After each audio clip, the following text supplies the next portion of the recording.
സദ്ഗുരുഭ്യോ നമ. നമുക്ക് ലളിതാസഹസ്രനാമത്തിലെ മൂന്നാമത്തെയും നാലാമത്തെയും ശ്ലോകത്തിൻ്റെ അർത്ഥം നോക്കാം. ഈരടികൾ വരുന്ന ഇങ്ങനെയാണ്: മനോരൂപേക്ഷു കോദണ്ഡ പഞ്ചതന്മാത്ര സായക നിജാരുണ പ്രഭാപൂരമജ്ജത് ബ്രഹ്മാണ്ഡ മണ്ഡല ചമ്പകാശോക പുന്നാക സൗഗന്ധിക ലസത്കജ കുരുവിന്ദമണിശ്രേണി കനത്കോടീരമണ്ഡിത. അപ്പം ഇതിൽ മനോരൂപേക്ഷു കോദണ്ഡ പഞ്ചതന്മാത്ര സായക നിജാരുണ പ്രഭാപൂര മജ്ജത് ബ്രഹ്മാണ്ഡ മണ്ഡല ചമ്പകാശോക പുന്നാക സൗഗന്ധിക ലസത്കജ കുരുവിന്ദ മണിശ്രേണി കനത്കോടീര മണ്ഡിത. ഇങ്ങനെ 5 നാമങ്ങളാണ് ഈ 2 ശ്ലോകങ്ങളിലായിട്ട് വരുന്നത്. അപ്പോൾ ഓരോന്നിൻ്റെയും അർത്ഥം നോക്കാം. വളരെ ലളിതമാണ്, സിമ്പിളായിട്ട് നമുക്ക് നോക്കാം. അതിൽ ഒന്നാമത്തേത് മനോരൂപേക്ഷു കോദണ്ഡ. അപ്പം ദേവിയുടെ കയ്യിൽ ഉള്ളത് ഒരു കോദണ്ഡം, ഇക്ഷു കോദണ്ഡമാണ്. അതായത് കരിമ്പിൻ്റെ വില്ല് ദേവിയുടെ കയ്യിലുണ്ട് എന്നുള്ളതാണ്. അത് മനസ്സാണ്. മനോരൂപേക്ഷു കോദണ്ഡ, ജീവജാലങ്ങളുടെ മനസ്സാകുന്ന കരിമ്പ് വില്ലാണ് ദേവിയുടെ കയ്യിലുള്ളത് എന്നാണ് മനസ്സിലാക്കേണ്ടത്. കരിമ്പിൻ്റെ പ്രത്യേകത എന്താണെന്ന് വെച്ചാൽ, കരിമ്പിൻ്റെ പുറംഭാഗം നല്ല ഹാർഡാണ്, കട്ടിയേറിയതാണ്, എന്നാൽ അതിനകത്ത് മധുരമാണ്. അതേപോലെ ഏതൊരാളുടെ മനസ്സും, ഏതൊരു വ്യക്തിയുടെ മനസ്സും നമ്മൾ നോക്കുകയാണെങ്കിൽ ആ മനസ്സിൻ്റെ മാധുര്യം അറിയണമെങ്കിൽ നിരന്തരമായ ഉപാസന, നിരന്തരമായ തപസ് ആവശ്യമുണ്ട് എന്നുള്ളതാണ്. അതിലൂടെ നമുക്ക് മനസ്സിനെ പരിവർത്തനം ചെയ്തെടുത്ത് കരിമ്പിൻ്റെ മാധുര്യമുള്ളതാക്കി മാറ്റാൻ സാധിക്കുമെന്നുള്ള വലിയൊരു തത്വമാണ് ഈ മനസ്സാകുന്ന കരിമ്പ് വില്ല് ഇക്ഷു കോദണ്ഡം കയ്യിൽ ധരിച്ചിരിക്കുന്നു എന്ന് പറയുന്നതിൻ്റെ അർത്ഥമെന്ന് പറയുന്നത്. അപ്പോൾ നമ്മുടെ ആ കഠിനമായ മനസ്സിനെ നമുക്ക് പരുവപ്പെടുത്തി നിരന്തര സാധനയിലൂടെ മാറ്റിയെടുക്കാൻ സാധിക്കും എന്നുള്ളതാണ് ഈ ഒരു നാമത്തിൻ്റെ അർത്ഥം വരുന്നത്. ഇനി അടുത്തത്, ഈ അമ്പ് വില്ല്, മനസ്സാകുന്ന കരിമ്പ് വില്ല് ഉണ്ടല്ലോ, ഇനി അതിന് അമ്പ് ആവശ്യമുണ്ട്. അതാണ് അടുത്ത വരിയിൽ വരുന്നത്. പഞ്ചതന്മാത്ര സായക. പഞ്ചതന്മാത്രകളാണ് സായകങ്ങൾ. സായകം എന്ന് പറഞ്ഞാൽ അമ്പ് എന്നുള്ളതാണ്. അപ്പം ഈ വില്ലിന് തൊടുക്കാനുള്ള അമ്പ് എന്ന് പറയുന്നത് പഞ്ചതന്മാത്രകളാണ്. രൂപം, രസം, ഗന്ധം, സ്പർശം, ഇങ്ങനെ വരുന്ന 5 തന്മാത്രകളുണ്ടല്ലോ, അത് ഇന്ദ്രിയങ്ങളുടെ വിഷയങ്ങളാണ്. നമുക്ക് കണ്ണിന് നമുക്ക് തന്മാത്രയായിട്ട് വരുന്നത് കാഴ്ചയാണ്. അതുപോലെ ഗന്ധം നമ്മുടെ മൂക്കിന്, അതുപോലെ ശബ്ദം, ഇനി നമുക്ക് മണമുണ്ട്, അതുപോലെ സ്പർശമുണ്ട്. അപ്പം ഇതെല്ലാം നമ്മുടെ പഞ്ചതന്മാത്രകളാണ്. ഈ മനസ്സാകുന്ന കരിമ്പിൻ്റെ വില്ലിന് തൊടുക്കുന്ന സായകങ്ങളാണ് ഈ പഞ്ചതന്മാത്രകൾ എന്നുള്ളതാണ് പറഞ്ഞു വെക്കുന്നത്.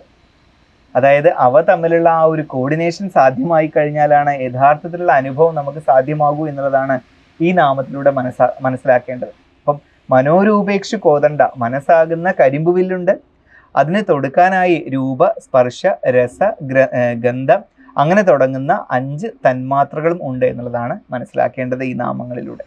ഇനി അടുത്ത നാമത്തിലേക്ക് വന്നു കഴിഞ്ഞാൽ നിജാരുണ പ്രഭാപൂര മജ്ജത് ബ്രഹ്മാണ്ഡ മണ്ഡല എന്നുള്ളതാണ്. നിജ, തൻ്റെ, അരുണപ്രഭാപൂരം, അതായത് ചുവന്ന നിറത്തിലുള്ള പ്രഭാപൂരം, മജ്ജത് ബ്രഹ്മാണ്ഡ മണ്ഡല. മജ്ജത് എന്ന് പറയുമ്പോൾ മുങ്ങിക്കിടക്കുന്നത്, മുഴുകിക്കിടക്കുന്നത്. അതായത് ദേവിയുടെ പ്രഭാപൂരത്തിൽ ഈ ബ്രഹ്മാണ്ഡ മണ്ഡലം മുങ്ങിക്കിടക്കുന്നു എന്നുള്ളതാണ്. അരുണപ്രഭാപൂരത്തിൽ ഈ ബ്രഹ്മാണ്ഡ മണ്ഡലത്തെ ആകെ ദേവി മുക്കുന്നു എന്നുള്ളതാണ് ഈ ഒരു നാമത്തിൻ്റെ അർത്ഥം വരുന്നത്. നിജാരുണ പ്രഭാപൂര മജ്ജത് ബ്രഹ്മാണ്ഡ മണ്ഡല, ഇങ്ങനെയാണ് ആ നാമത്തിൻ്റെ അർത്ഥം വരുന്നത്. ഇനി അടുത്തത് ചമ്പകാശോക പുന്നാക സൗഗന്ധിക ലസത്കജ. അപ്പം ഇവിടെ മുതൽ നമ്മുടെ ദേവിയുടെ കേശാദിപാത വർണ്ണന ആരംഭിക്കാൻ പോവുകയാണ്. അപ്പം ഇവിടെ മനസ്സിലാക്കേണ്ടത് ദേവി ചിദഗ്നികുണ്ഡ സംഭൂതയാണെന്ന് നമ്മൾ ആദ്യം പറഞ്ഞിട്ടുണ്ട്. ചിത്താകുന്ന അഗ്നികുണ്ഡത്തിൽ നിന്ന് സംഭൂതയായവളാണ് ദേവി. അഗ്നികുണ്ഡത്തിൽ നിന്ന് വരുന്ന സമയത്ത് സ്വാഭാവികമായിട്ടും ആദ്യം ശിരസ് ഭാഗമാണല്ലോ വരിക. ദേവിയുടെ ശരീരത്തിൽ നമുക്ക് 3 ഭാഗമായിട്ട് തിരിക്കാൻ പറ്റും. അതിൽ ശിരസിൻ്റെ ഭാഗം എന്ന് പറയുന്നത് വാഗ്ഭവകൂടമാണ്. ഇനി ശിരസ് മുതൽ കഴുത്ത് മുതൽ അരക്കെട്ട് വരെ വരുന്ന ഭാഗം മധ്യമകൂടമാണ്. ഇനി താഴ്ഭാഗം എന്ന് പറയുന്നത്, അതായത് അരക്കെട്ട് മുതൽ പാദം വരെ വരുന്ന ഭാഗം ശക്തികൂടമാണ്. അപ്പം അതിൽ നമ്മൾ ആദ്യ ഭാഗം ശിരസ് മുതൽ പാദം വരെ വർണ്ണിക്കുകയാണ്. അപ്പോൾ ആദ്യം നമ്മൾ മുടിയെക്കുറിച്ചാണ് പറയുന്നത്. ചമ്പകം, അശോകം, പുന്നാകം, സൗഗന്ധികം ഇത്യാദിയായ പൂക്കളെ കൊണ്ട് ദേവിയുടെ തിരുമുടി അലങ്കരിച്ചിട്ടുണ്ട്. ലസത് കജ, ലസത് പരിശോഭിക്കുകയാണ്, പ്രകാശിക്കുകയാണ്. കജം എന്ന് പറഞ്ഞാൽ മുടിയാണ്. അപ്പം ചെമ്പകപ്പൂവാണ്. അശോകം, പുന്നാകം, പുന്നമരത്തിൻ്റെ പൂക്കളാണ്. പിന്നെ സൗഗന്ധികം. അപ്പം ഇതുകൊണ്ട് ദേവിയുടെ മുടി പരിശോഭിക്കുകയാണ് എന്നുള്ളതാണ് മനസ്സിലാക്കേണ്ടത്. യഥാർത്ഥത്തിൽ ദേവിയുടെ മുടിയുടെ സൗരഭ്യം പൂക്കൾക്കാണ് ഭംഗിയേകുന്നത് എന്നുള്ള മറ്റൊരു കാവ്യഭാഷയാണ്. അപ്പം ദേവിയുടെ മുടിക്ക് പൂക്കൾ പ്രത്യേകിച്ച് ഭംഗിയേകേണ്ട ആവശ്യമൊന്നുമില്ല. ദേവിയുടെ സൗരഭ്യം കൊണ്ട്, ദേവിയുടെ മുടിയുടെ സൗരഭ്യം കൊണ്ട് ആ പൂക്കൾക്കാണ് ഭംഗിയേറുന്നത് എന്നുള്ളതാണ് ഇതിൻ്റെ കാവ്യാർത്ഥമായി നമ്മൾ മനസ്സിൽ കാണേണ്ടത്. അടുത്ത നാമം കുരുവിന്ദ മണിശ്രേണി കനത്കോടീര മണ്ഡിത എന്നുള്ളതാണ്. കുരുവിന്ദ എന്ന് പറഞ്ഞാൽ മാണിക്യമാണ്. മാണിക്യമണികൾ കൊണ്ട് കുരുവിന്ദ മണിശ്രേണി, ശ്രേണി എന്ന് പറഞ്ഞാൽ നിരയാണ്. കനത്കോടീര മണ്ഡിത, തിളങ്ങുന്ന. കോടീരം എന്ന് പറഞ്ഞാൽ കിരീടമാണ്. മണ്ഡിത, അലങ്കരിക്കപ്പെട്ടവൾ. അപ്പോൾ ദേവിയുടെ കിരീടത്തെക്കുറിച്ചാണ് പറയുന്നത്. കുരുവിന്ദം, മാണിക്യമണികൾ പതിച്ച ശോഭയോടുകൂടിയ കിരീടമായി പരിലസിക്കുന്നവൾ എന്നുള്ളതാണ് ഈ ഒരു നാമത്തിൻ്റെ അർത്ഥം വരുന്നത്. നോക്കൂ, എത്ര ഭംഗിയായിട്ടാണ് ലളിതാദേവിയെ ഇവിടെ വർണ്ണിച്ചു വെച്ചിരിക്കുന്നത്, വരച്ചു വെച്ചിരിക്കുന്നത്.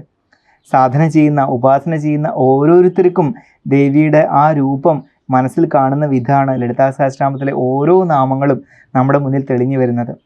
അപ്പം എല്ലാം നിരന്തരം വായിച്ച്, ദിനവും വായിച്ച് ദേവിയുടെ ആ രൂപം മനസ്സിൽ തെളിയാൻ വേണ്ടി ആഗ്രഹിക്കുകയാണ്.